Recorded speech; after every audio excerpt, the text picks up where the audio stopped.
ও দুপুর বন্ধুরা, দেখি আজকে কি লাঞ্চে হয়েছে। আজকে মাছ ডিম কিছুই হয়নি, কারণ পরপর অনেক দিন মাছ ডিম খাওয়া হয়েছে, ওই জন্য আজকে পোস্ত হয়েছে।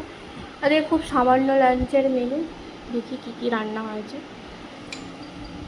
এখানে শুকনো লঙ্কা, পাঁচফোড়ন, পেঁয়াজ দিয়ে ডাল হয়েছে। এখানে হচ্ছে আলু উচ্ছে পেঁয়াজ দিয়ে ভাজা, আর এখানে আম আছে, আর এখানে আছে পোস্ত ভাজা। এটা দিয়েই ভাত খাওয়া যাবে। পোস্ত হচ্ছে রসুন, কাঁচা লঙ্কা, শুকনো লঙ্কা আর পেঁয়াজ দিয়ে ভাজা আছে।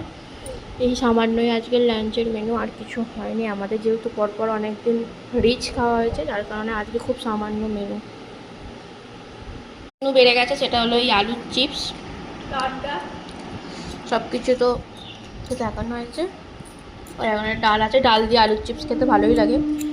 সবাই খেতে বসে পড়েছে এখানে, আরেকটা আইটেম বেড়ে গেছে। সবাই খেতে বসেছে একসঙ্গে। আজকে একটু দেরি হয়ে গেছে, 2:30টা বাজে এখন। আসলে আজকে আমরা ভাত খাবো না ভেবেছিলাম, তারপরে ভাবলাম শুধু আলু ভাতে ভাত করবো। আলু ভাতে থেকে এত কিছু হয়ে গেছে। এত কিছু না, মানে সাধারণ খাবার, কিন্তু খুব ভালো খাবার।